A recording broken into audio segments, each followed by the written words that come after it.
Hello everyone and welcome to my review for Record of Ragnarok, Chapter 44. Before I get into this month's review, I of course have to plug my subscriber goal for 2021, hitting 5,000 by the end of the year, and my special goal of hitting 5,000 by April 21st, the 1-year anniversary of the channel. So if you guys enjoy my videos and you're not subscribed already, you should click that subscribe button, click that notification bell so you're notified whenever my videos come out. And my other thing that I have to mention is that I just recently started my Patreon. It's $5 a month. If you join it, you'll be getting 10 new videos every month, solo leveling, and omniscient reader reviews. I mostly have those on there just so that you guys can get something out of paying me. If I just wanted donations, I would open like a PayPal or something, because I don't like the idea of you guys giving me your money and not getting anything for it in return. So if you do decide to be gracious enough to become a patron, you will get some more videos out of it. So that'll be linked in the description. And with that, let's get on with the review. So last month we got the shocking reveal that Buddha is betraying the gods and is going to fight for humanity in round 6. And yeah, that's basically the most important thing out of last month. So that's where we start off now.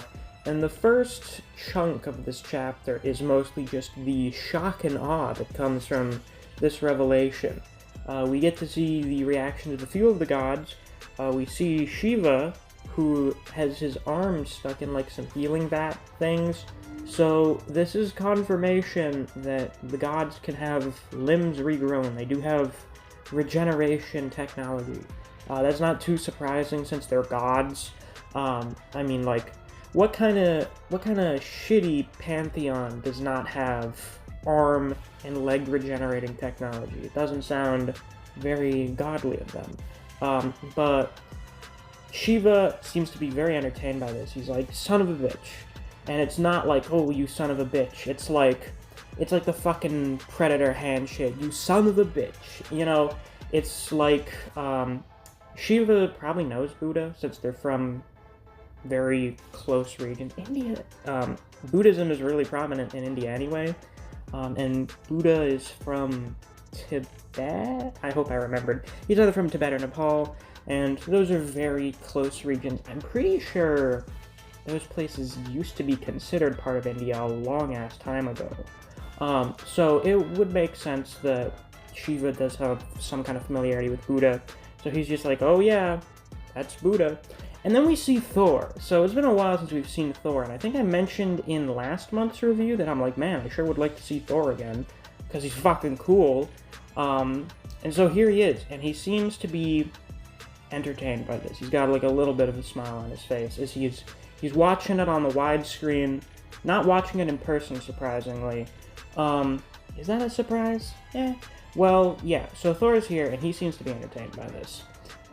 Now, Shiva and Thor are the only ones that have positive reactions to this, and I get the impression it's because Shiva and Thor seem to be the only two gods that really don't give a shit about, like, the honor of the gods or whatever. Like, they're just there to have a good time, basically. So Aphrodite is seething. This is a very spooky facial expression, to put it very lightly. Very, very scary titties. Fun fact, I'm pretty sure Aphrodite is like the oldest of the Olympians. If I'm remembering my Greek mythology correctly, after, oh, what the hell is his name in Greek mythology? It's either Uranus or Uranos. After he got castrated by Kronos, his fucking balls fell into the ocean, and the sea foam that rose from them created Aphrodite. So she isn't actually born from the Titans like most of the other Olympians are. She's actually, like, way fucking older than them. So her being, like, this super scary bitch is actually, in hindsight, really not that surprising. Also, Aphrodite is kind of like a fucking psychopath in Greek mythology, so that's pretty in line with her mythological character. Ares is very obviously furious, and Hermes is seething. Loki is taking chunks out of his thumb, biting down on it, and Odin, whoa, not very happy. The crows are sweating. I don't think that's even a thing birds do. Do birds sweat? Well, they do now, because Odin is not fucking happy. Now, everyone, and I mean everyone, is shocked by this, regardless of whether they're a god or a human, except for one person, Brynhild. Because of course, Brynhild knows everything. And we get a flashback to her leaving the sort of shrine room after leaving her offering for Raiden. I think we saw that in chapter 42? Yeah, that was 42.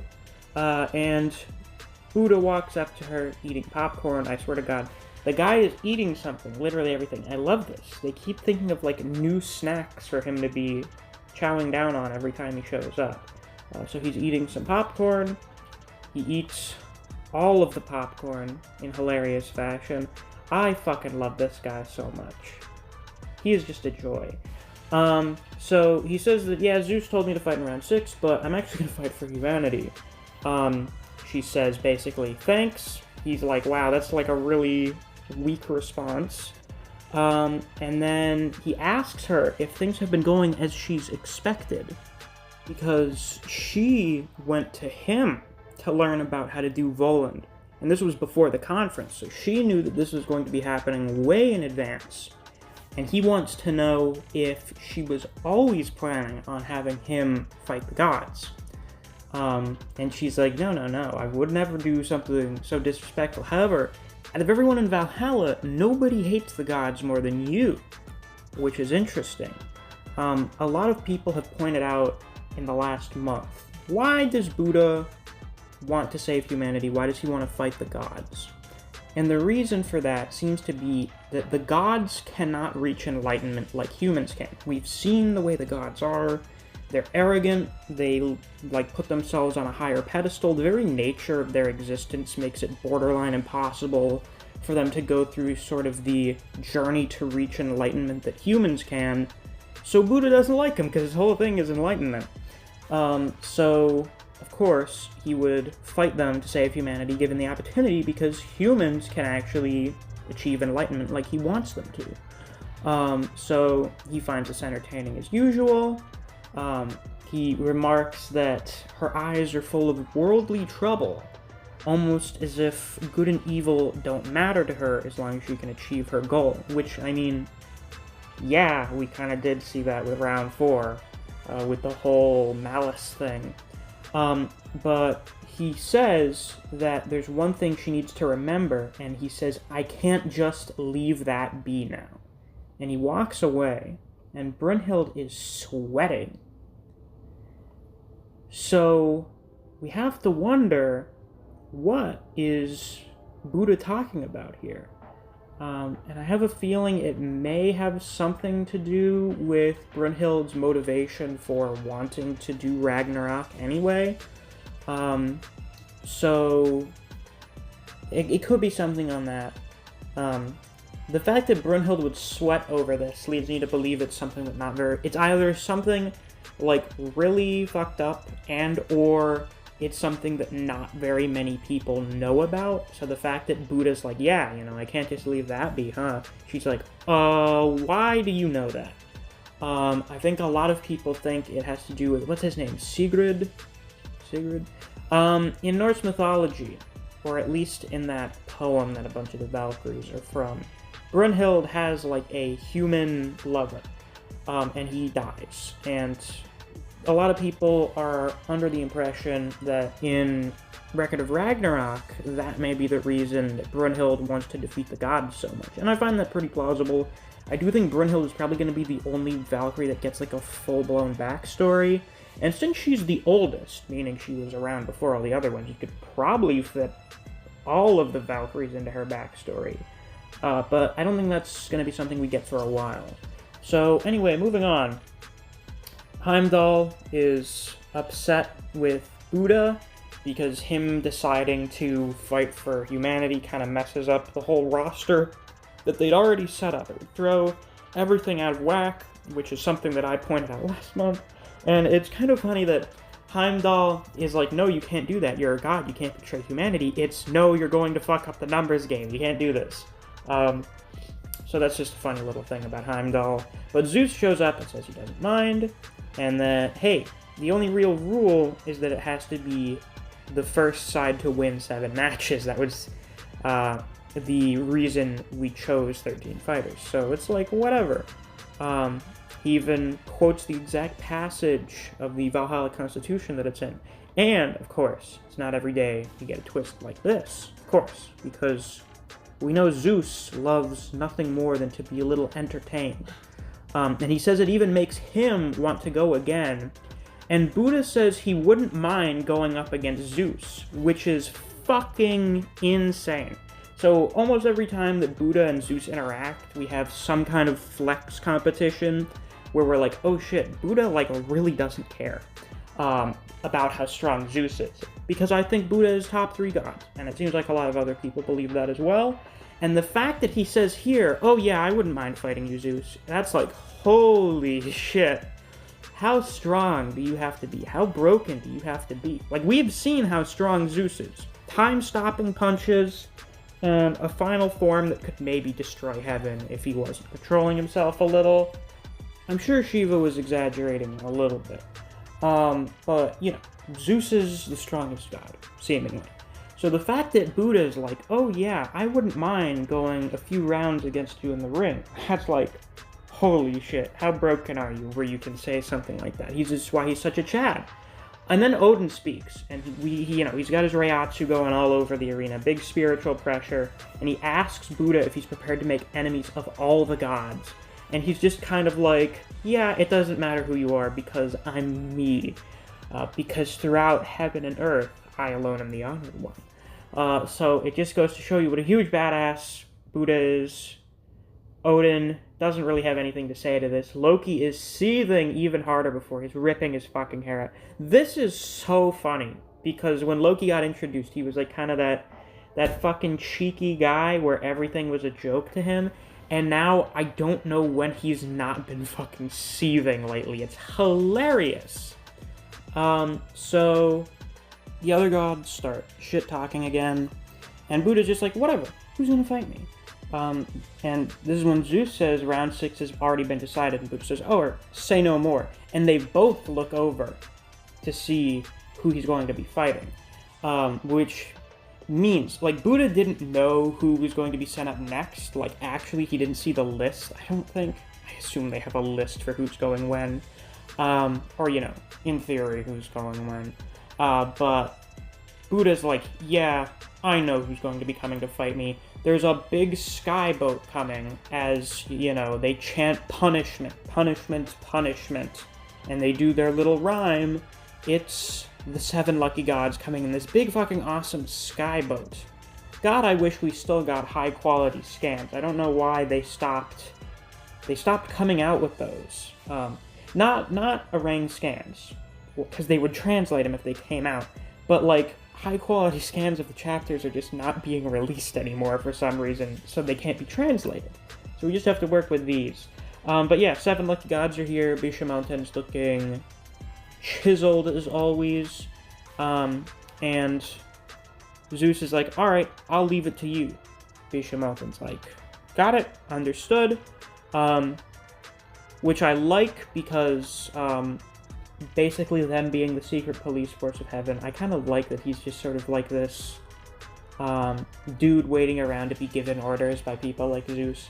Because we haven't really gotten one of those. It's like everyone's just kind of been doing their own thing lately, so it's kind of an interesting change of pace to have a guy who's more of like a servant of some kind. So Bishamonten is here to fight Buddha, which makes sense because Bishamonten is one of the gods on the roster.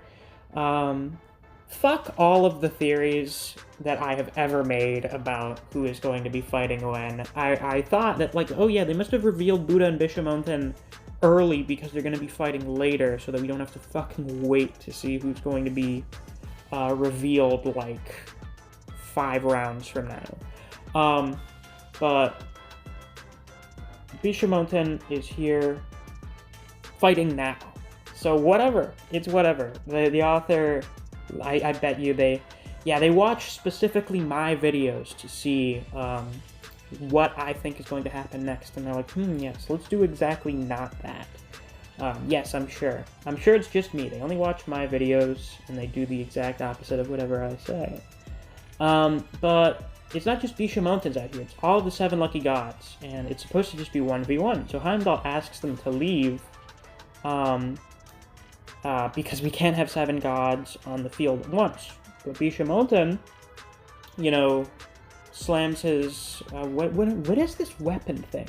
This, like, spear with a bunch of rings on it. I've seen it before, and I don't know what it means. If any of you know, please let me know. But he says, we are not 7 gods. We, from the very beginning, were 1. So he does this big flex to break out of his armor. And, good lord, Bishamontan is even more fucking chiseled than we thought. He's got muscles on top of muscles, which actually is pretty normal for Ragnarok fighters, now that I think about it.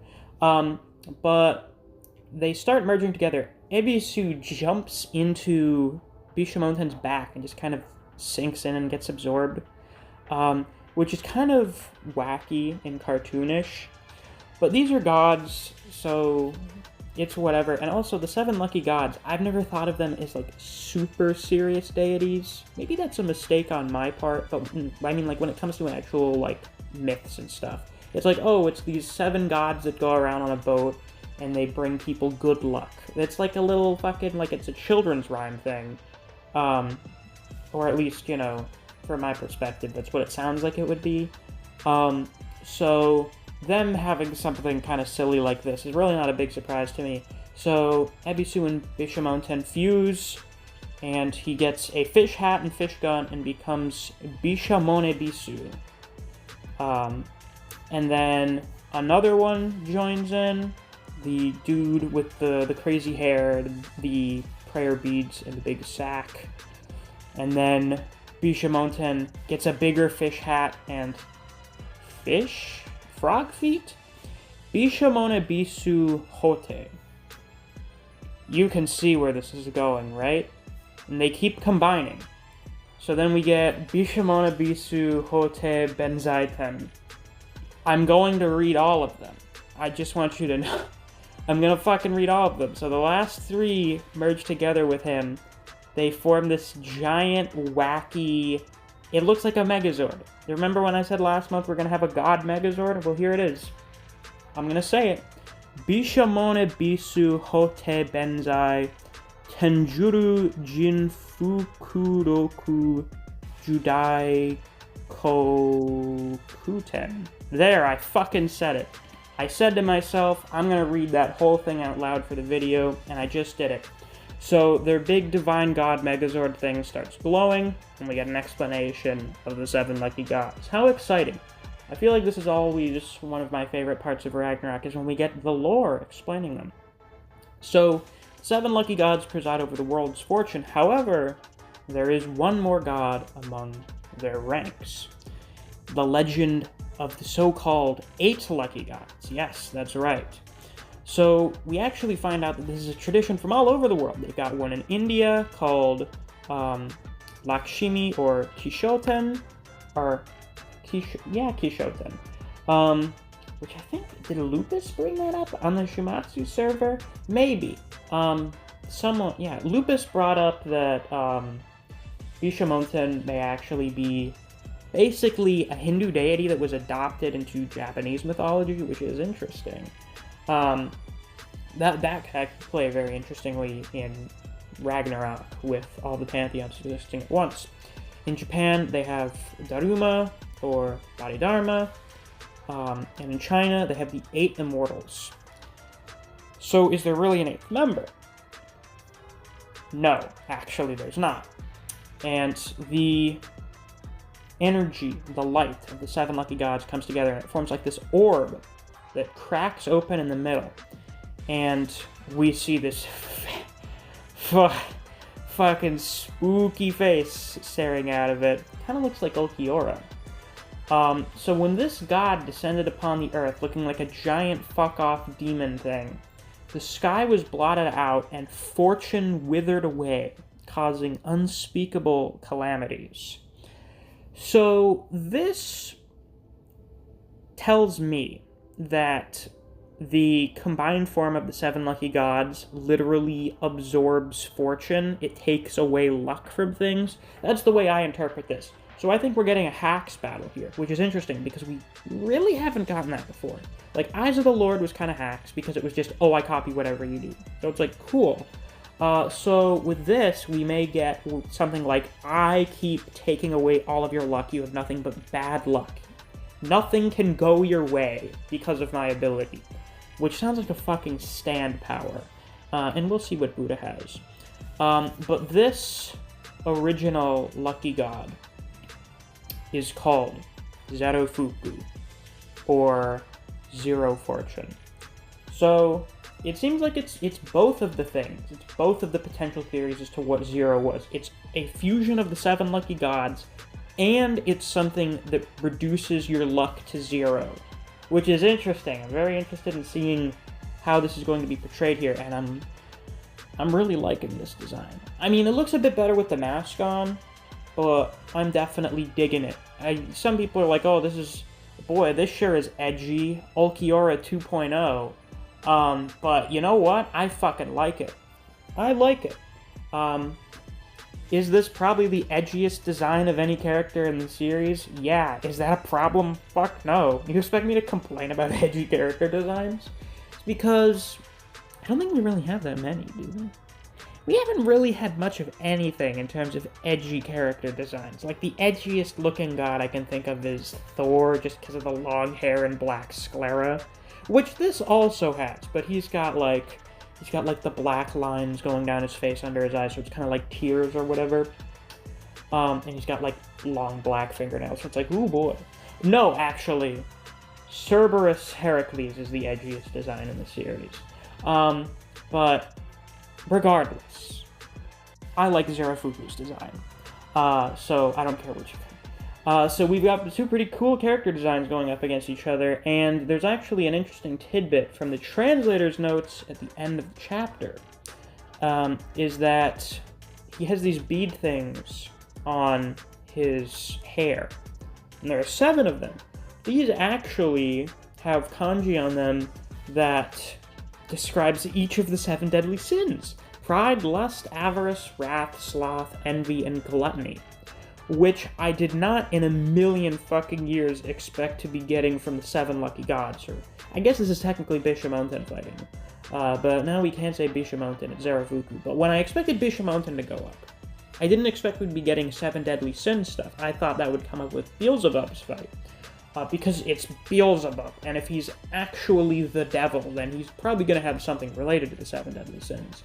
But in this case, since Zerofuku is seemingly heaven's executioner, he's the guy that they send out to punish gods who betray heaven.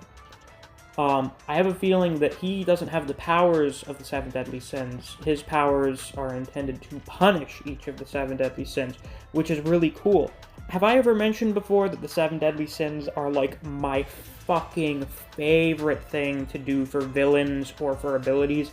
I love it when there are powers based on the 7 deadly sins, and I love it when there are characters based on the 7 deadly sins. So this is right up my alley. So the start of this round is kind of going like the start of Adam versus Zeus, where you basically had a whole chapter dedicated to reacting to the end of the previous round. Well, really, we got 2 chapters dedicated to that. But you get, like, a whole chapter dedicated to introducing one of the fighters in the form of Adam. Then you get another whole chapter just to introduce the second fighter. In that case, it was Zeus. So here, we got a whole chapter showing Buddha showing up, and I was like, holy shit. Then we got another whole chapter for everyone being like, holy shit, Buddha's betraying the gods, and then also Zerofuku's fighting him. If the pattern follows, this is supposed to be the second Adam versus Zeus, for a number of reasons. So that's pretty interesting. In terms of how the fight itself is going to go, as in, like, the outcome of it, I think Buddha's going to win, but it's at the very least going to be, like, mid-difficulty, because I doubt that Zerofuku would be Heaven's Executioner if he couldn't take on top-tier gods.